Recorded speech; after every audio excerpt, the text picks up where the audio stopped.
قرآن مجید کا جو بنیادی مرکزی حق ہے وہ یہ ہے کہ اس کا معنی، اس کا مفہوم اور ترجمۃ القرآن پڑھنے کا بندوبست کیا جائے۔ اور اس کلاس کا بنیادی مرکزی نقطہ بھی یہی ہے کہ ہم معنی اور مفہوم کے ساتھ قرآن مجید کو پڑھنے کا مزاج پیدا کریں، اور یہ قرآن مجید کا بنیادی حق ہے۔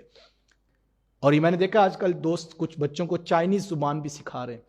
تو میں نے کہا کہ آپ چائنیز کیوں سکھا رہے ہیں؟ تو کہنے لگے آنے والا دور جو ہے وہ چائنا لیڈ کر رہا ہے، تو کاروباری ویسے بھی ہمارے تعلقات چائنا سے مال منگواتے ہیں، تو ہم نے اپنے بچوں کو کہا کہ یہ زبان سیکھو تاکہ تم بل وغیرہ پڑھ سکو اور ان کو گائیڈ کر سکو، ان سے انفارمیشن لے سکو۔ تو بڑی اچھی بات ہے، میں اس کی نفی نہیں کرتا، لیکن یار کیا اتنی تڑپ اس بات میں بھی پیدا ہوئی کہ جو احکم الحاکمین ہے، جو ہمارا خالق حقیقی ہے، اس نے ہمیں پیدا کیا ہے اور اس نے یہ کتاب بھیجی تھی، عربی زبان میں تھی، اور اس نے ساتھ یہ بھی کہا تھا اِنَّا أَنزَلْنَاهُ، ہم نے اس کتاب کو نازل کیا ہے عربی زبان کے اندر، لعلکم تعقلون، تاکہ تم اس کو سمجھ سکو۔ عربی کا انتخاب اسی لیے کیا کہ تم اس کو سمجھ سکو، لیکن ابھی تک ہم تو معنی مفہوم کی طرف بھی نہیں آ سکے۔ اور اللہ تعالیٰ نے اپنے محبوب علیہ السلام کو جس منصب پہ براجمہ فرمایا، فائز المرام کیا، اس پر یہ باقاعدہ ان کی ذمہ داری لگائی گئی۔ اللہ کے رسول صلی اللہ علیہ وسلم کے بارے میں قرآن نے خود فرمایا وَيُعَلِّمُهُمُ الْكِتَابَ وَيُزَكِّيهِمْ، ہم نے پیغمبر کو بھیجا ہے تاکہ وہ ان کو کتاب سکھائیں۔ یہ حضور کا منصب نبوت تھا کہ حضور قرآن مجید سکھاتے تھے، اور اللہ نے یہ بیان کیا ہے۔ سادہ سا سوال ہے، جو ایک ایک عربی لفظ کے 70 معنی دلیل کے ساتھ جانتے ہیں،